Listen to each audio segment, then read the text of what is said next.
book friends, what's up? How's it going? If you're new here, thanks for stopping by for today's video.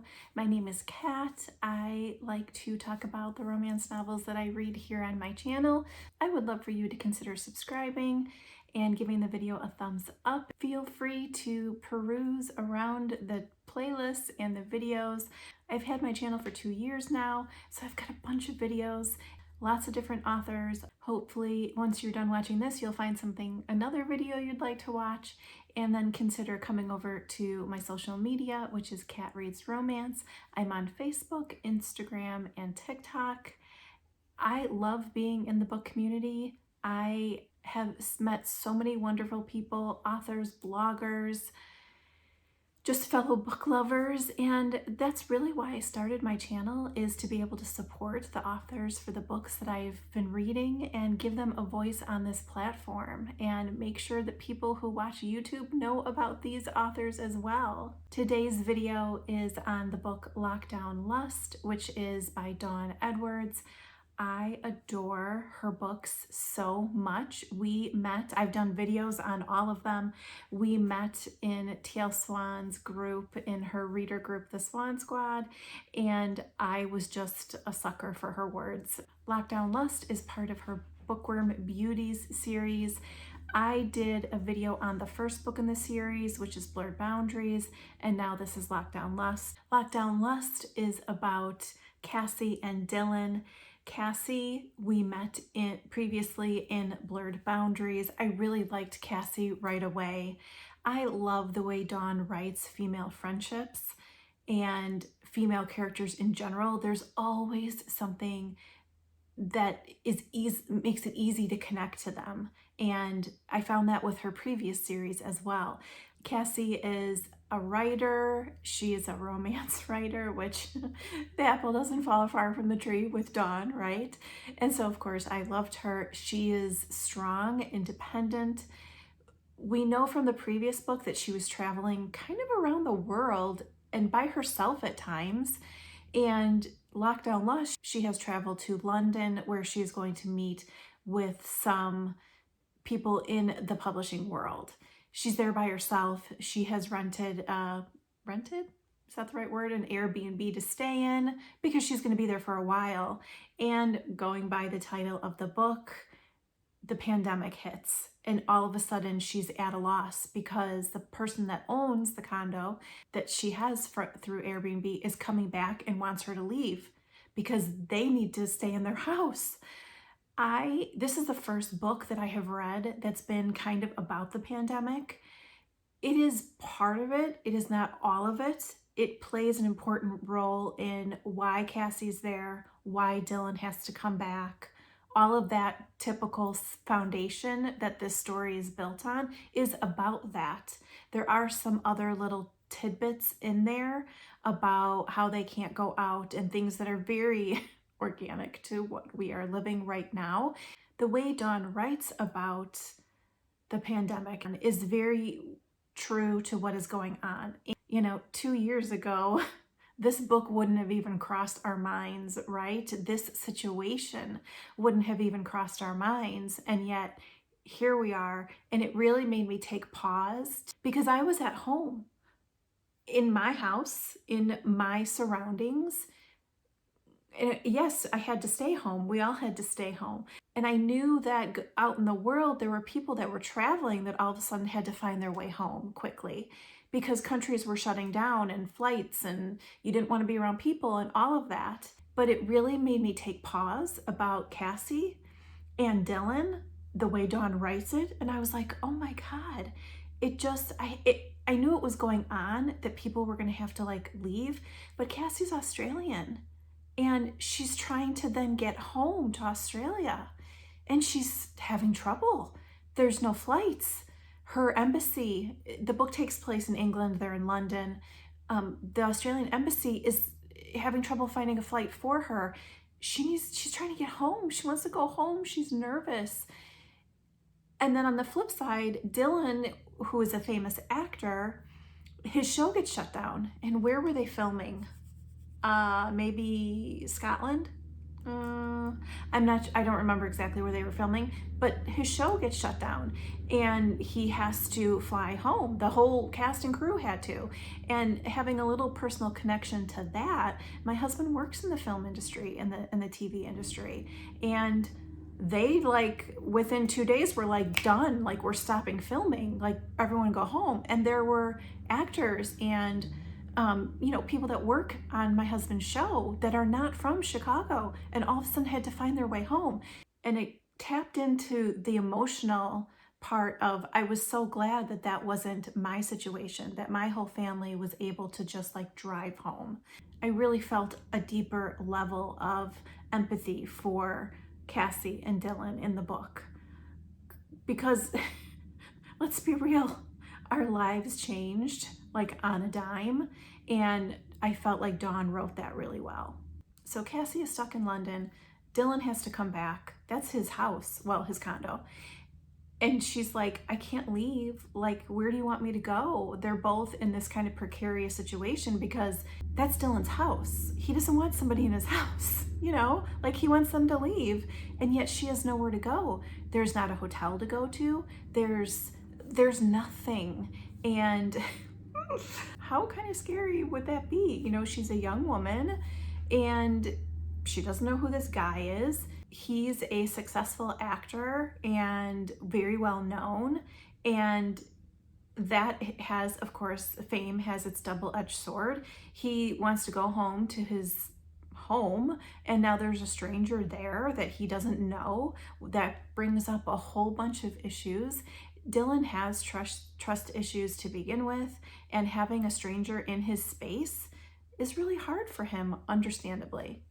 On top of Dylan having trust issues, and we get that, we get the background of all of that with him as Dawn writes it, he's in a low place. He, without giving too much of the story away, because I don't like to give spoilers or anything, but he is at like the top of his acting game, and yet his life has completely fallen apart. And he's literally trying to pick up the pieces. He has a really good friend, Miles, who's a fellow actor who works on the show that he's working on. And I really liked their friendship. And then Miles's parents, Dylan has become friends with.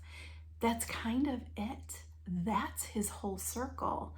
And he's struggling with trying to put his life back together after what's happened to him kind of over the last year. And Cassy being there is not helping. He's not happy about it. They come to kind of a truce and an understanding, and he allows her to stay. And they really do keep to themselves. She's like, okay, I'll just be in my room. Also, they don't want to get sick, by the way, right? So she's like, I'll just be in my room and I'll just, kind of come out when I need to, but I am working. So, I'm going to be on Zoom meetings and stuff like that. And he's like, yeah, whatever. He's very moody and broody. And he's kind of an ass. No, not kind of, he is. He's kind of a jerk to her. He doesn't make her feel welcome. I mean, right? It's just a weird situation. And she feels bad that has to stay, but she's also like, please don't kick me out. So they come to a truce and they're like, okay, let's just deal with what we have to deal with. And she's like, I'm going to try and get a flight out. Don't worry. I'm still working on it. And so they just start to kind of live together, right? And it's so funny because of course this happened. What do they each do? They Google each other. Dylan can't believe that she doesn't know who he is. He's got an ego for sure. His brother has her sign an NDA, and she's like, why do I have to sign an NDA? What the heck? So her curiosity gets the better of her, and she Googles him, of course. Right? Isn't that what we do? And in turn, we read through Dylan that she kind of sparks his interest. He wants to know what she's doing behind closed doors. Why is she on Zoom meetings? Like, what's going on? And so he Googles her and he figures out that she's a very successful romance author, which I loved, of course, by the way. And I just thought that was so funny because, of course, in this day and age, what do we do when we want to look somebody up or figure out who somebody is? We go to Google. Cassy is lovable and adorable and felt like my friend, like somebody I would totally hang out with. I liked her easily and right away. Dylan was another story, but this is what he says about Cassy, and I just loved it.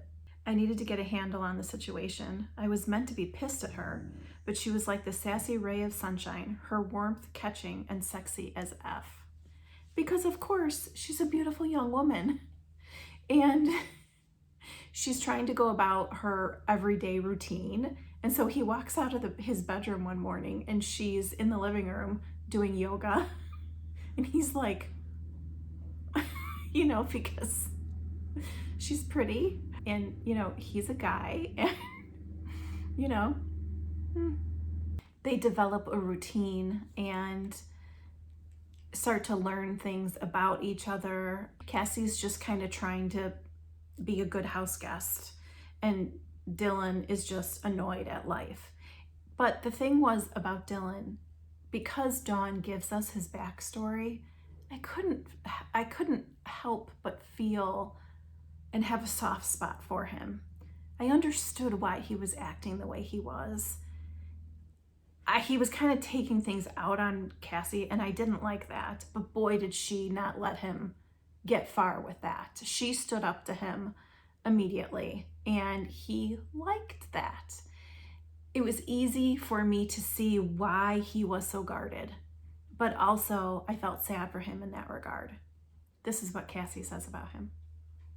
He was a broody, moody effer, so giving back what he was trying to dish out was keeping me on my toes anytime I ventured out of my bedroom. Oh, say hello to Rue. She's been attacking my arm, of course, while I've been filming, which is always interesting. I loved their dialogue and their banter. There is some funny stuff that comes out of their mouths.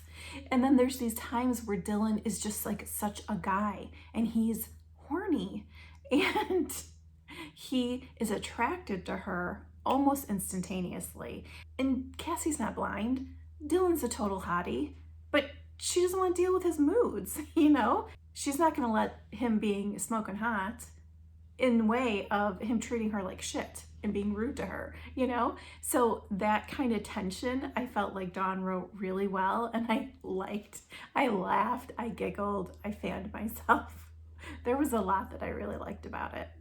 You know, there's always that scene where it's like the straw that breaks the camel's back, right? And there's something happens that shifts the relationship, and Dylan actually gets sick. And this is where I really started to like Dylan, even though he was sick and I felt bad for him.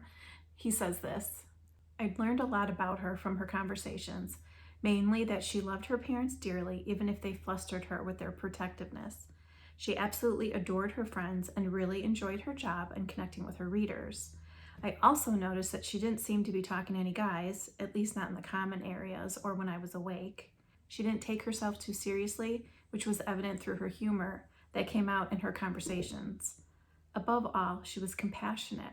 She owed me nothing. She didn't have to help me out, and yet she went above and beyond to pull me through the last few days. And then he goes on to say, yes, Dad, I looked up to her, grinning. I wasn't keen on her calling me Dad. However, I might consider letting her call me Daddy. You know, if the mood were right.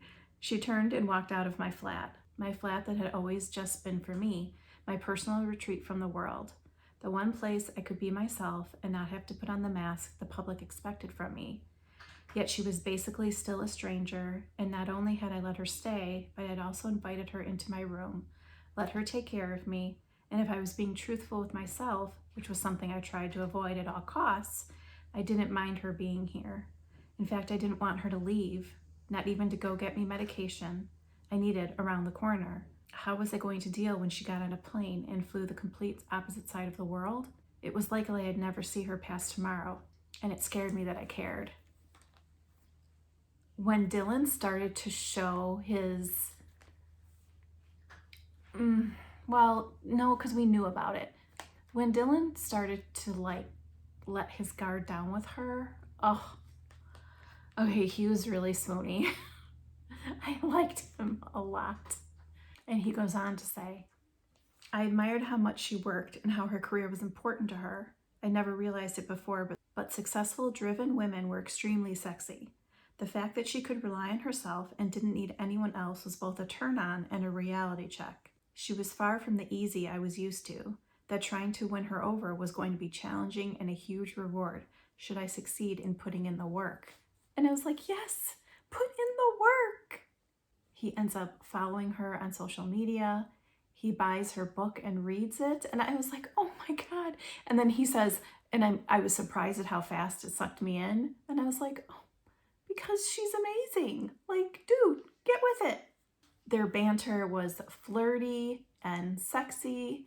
Well, I should take that back. Dylan's banter was sexy and flirty. And here's a few things that I absolutely adored. The first one's from Cassy's perspective. Why do you have so many blankets? I feel like I'm being cremated. You said you were cold and were shivering. I feel like being cremated. And from Dylan. Frankly, it was starting to piss me off, almost as much as the note she left me every so often in the kitchen. Much like the one I found this evening. Dear Dylan, I'm feeling dirty. Please do me. Sincerely, the dishes. Haven't we all wanted to leave a note like that? And another one from Dylan. If you're going to be salty, at least bring tequila. See what I mean? They just had great banter. And this one, oh my God, Dylan is such a guy. Cassy's eyes turned tender. I wanted to pull away and build up my protective walls again. I hated vulnerability. I avoided it at all costs, and in the words of my ex, and I quote, word for word, mind you, the only thing I could fully commit to besides my love for myself was that of being an absolutely superb effing asshole. She wasn't wrong for once. Still didn't accuse her cheating on me. I hardly think you're a disappointment. Cassy looked at me with soft, caring eyes. Even if he didn't understand your choices, I think if he had his faculties, he'd be proud of how far you'd come as an actor. The work you've done, some of it's brilliant. I smirked. Why, Miss Beard, was that a compliment? She breathed out air from her mouth. Pfft, like you know a compliment when it falls onto your lap. I let go of her arm, but only to pat my lap. Looks empty to me. Hop on and we'll see what pops up. Her mouth fell open, looking sexy as hell. I leaned towards her, placing a finger under her chin. I pushed it up. Keep gaping your mouth open like that and you're just inviting trouble. You wouldn't want me to stick something in. She shook her head and snapped her fingers, and just like that, you've crossed the line again. Come on, you walked into that one, I called after her as she stood and carried her mug into the kitchen. I'm heading to bed. I've got a few conference calls in the morning. Cass, I promise I'll be on my best behavior. I patted the sofa where she had been sitting. It's been a long few days, she replied, walking into her room, leaving me alone on the sofa with the makings of yet another stiffy I'd have to take care of before I slept. I mean, right. I mean, you see where I'm going with that. And let me tell you, I walk myself into those things all the time with my husband, and he says stuff like that right back to me. So I laughed out loud when I read this. The build up to them actually getting together was delicious. It's everything that I love about romance novels. Their chemistry was super hot. And then also was the tender parts and the parts where you could see them and feel them because of the way Dawn writes it, how they were letting their guard down and letting themselves enjoy one another. And at one point, Dylan says, she had become my religion and I became devoted to her and her alone. Stop it. And also, remember this moment. He kissed my shoulder, holding on to me as I was coming down from the best high of my life. Why is that? Because it's your last time being with someone for the first time. It's yours too. Oh, I loved it. As awesome as all that was, you know there's going to be drama, right? And the drama hit me like the ton of bricks because the book went someplace I did not expect at all. And it went that place after I read this passage. Cass, I really want you to stay. I saw the seriousness in his eyes. I took a deep breath to steady my heartbeat that was increasing at a rapid rate. Dylan, you can't wait to tell me the morning I'm leaving.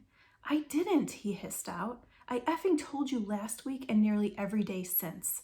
You kept ignoring me like my thoughts on the matter meant nothing to you.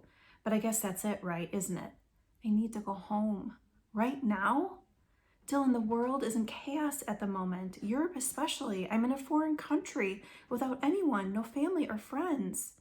He finally let go of me and sat up. You have me, and if you'd let me, I could be both of these things to you. I want to be all that and more. He stood and walked into his bathroom, closing a hidden door that I hadn't even known existed, shutting me out, something he was good at. Except this time I felt his pain, hearing his words for the first time. He had been right. I hadn't taken him seriously when he'd been asking me to stay. I just wanted to get home to my family. I also recognized that if I stayed here any longer, I'd be rushing things with him. I was already falling far too fast. Perhaps it was chemistry and it was always meant to be like this, but it felt like we were living together and things were going at warp speed. For the last few nights, I've been sleeping in his bed, only venturing into my own room to work and take calls with my friends or gather clothes. When I tried to go to my bed one night and started walking to my room, Dylan made sure to redirect me to his bed, telling me there was no other place I was allowed to sleep from then on out. I loved falling asleep intoxicated by his scent and waking up in his bed, either in his arms or with his head or his between my legs. I knew that going home to Australia, the distance wasn't going to be ideal. If nothing else, it would put things into perspective for the two of us. That if we were meant to be, we would be, regardless of the vast distance I was purposely putting between us. And the book is not over at that point. There is a bunch more to be had, but we do get happily ever after. I cannot wait for the next book to come. So make sure you're keeping your eye out around my channel because I will definitely be doing a video on Without Words, which I believe is the next book in the series. Let me know if you have read any of Dawn's other books and which ones. I would love to hear your thoughts. Thanks for hanging out with me today, guys. I'll see you soon. Bye.